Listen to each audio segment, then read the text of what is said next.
A Fed baixou a taxa de juros em 0,5%. O SP500 atingiu um novo máximo. Então, e agora? Bom, uma das coisas que nós podemos fazer é ver como é que o SP500 reagiu quando a Fed iniciou um novo ciclo de descida de taxas de juros. Para isso, temos aqui um quadro e nós podemos ver na última linha, que é a linha da média, que nos primeiros 3 meses a média até é negativa, em menos 1,1%. Ao fim de 6 meses tem uma média positiva de 4,4% e ao final do ano tem uma média positiva de 4,9%.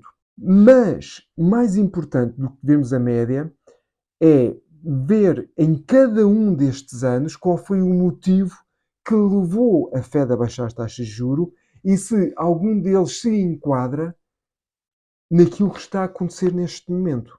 Voltando outra vez ao quadro, nós temos que em 2019 foi a guerra económica com a China. Em 2007 foi a crise do subprime, a bolha imobiliária que depois gerou a crise financeira. 2001, os Estados Unidos estavam a sair da bolha, das dot-com, e depois tivemos o 11 de setembro.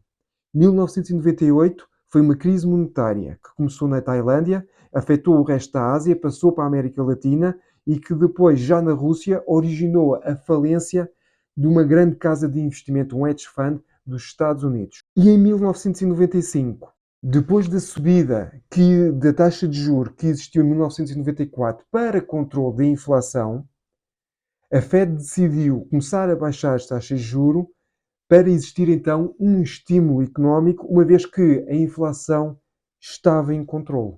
E esta situação, em 1995, é muito semelhante àquilo que nós temos neste momento.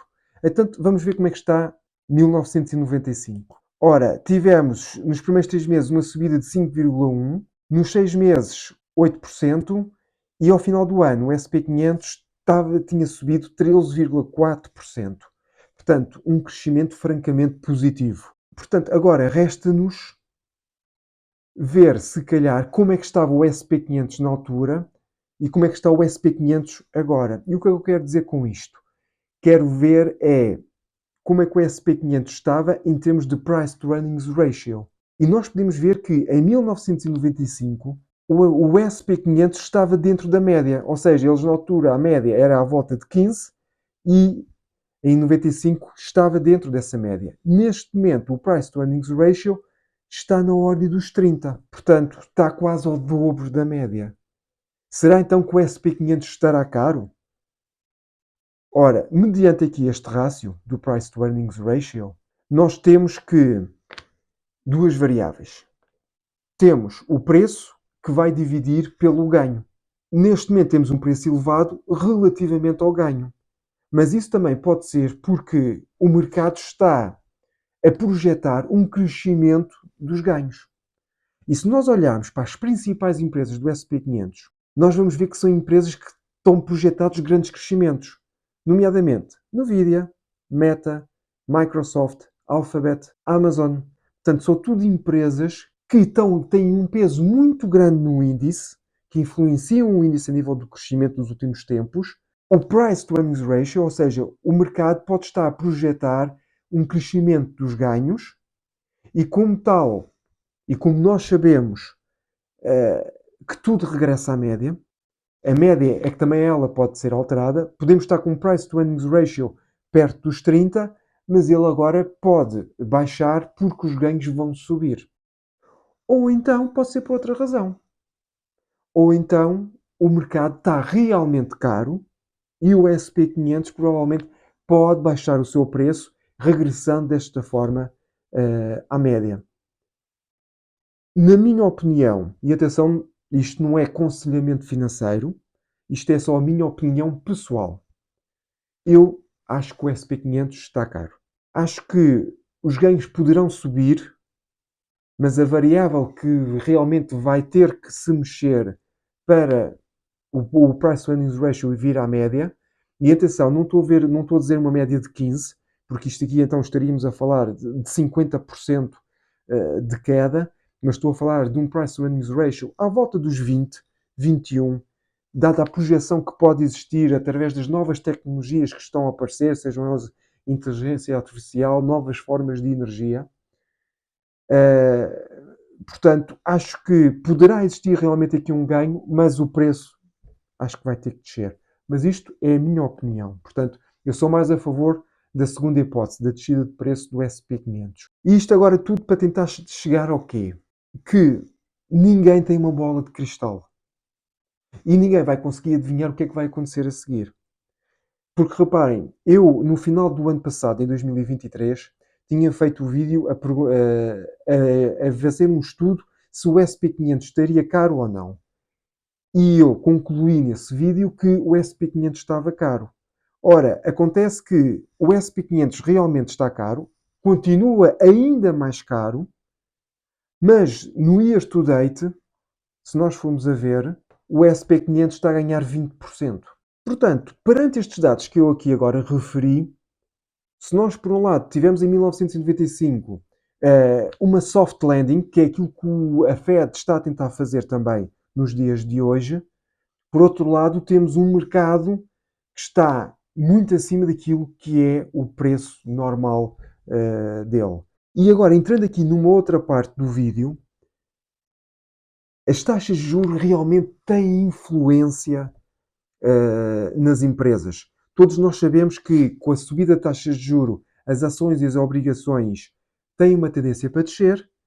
Com as descidas de taxas de juro, as ações e as obrigações têm uma tendência para subir. Portanto, nós sabemos que existe este comportamento. Mas também sabemos que se os dados económicos não forem os melhores, o baixar as taxas de juros significa exatamente isso. Tá? É porque tem que existir um estímulo à economia e não é isso que vai influenciar as ações.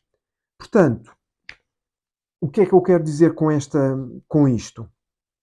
É que quando nós vamos investir,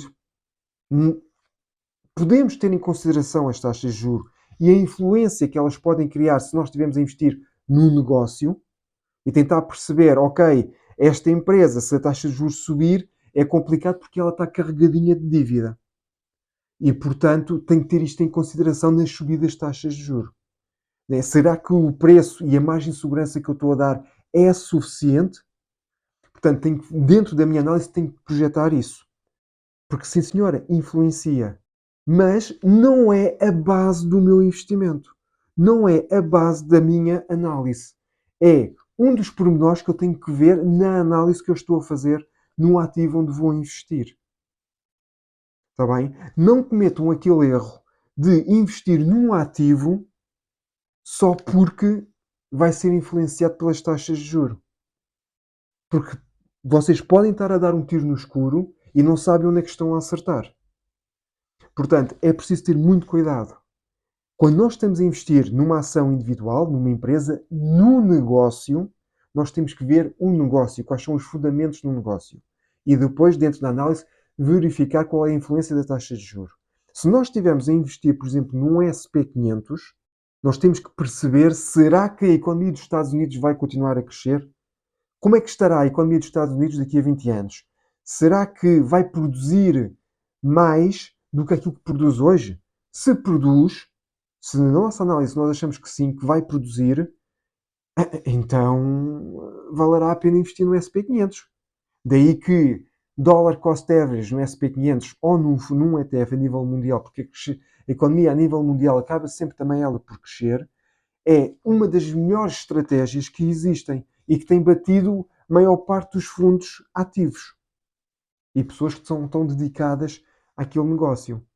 E atenção àquilo, o facto de eu ter dito há pouco de achar que o SP500 está caro, isso não quer dizer absolutamente nada para as pessoas que estão a investir no SP500 e que querem investir no SP500 a longo prazo.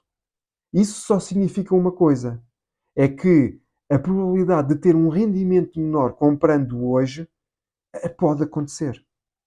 Porque eu também posso estar errado, né? Pode ser que a economia em si vai produzir maiores ganhos e então o regresso à média vai ser feito pelos ganhos e não pelo baixar do preço do SP500. Resumindo e concluindo, não se deixem influenciar pelas taxas de juros.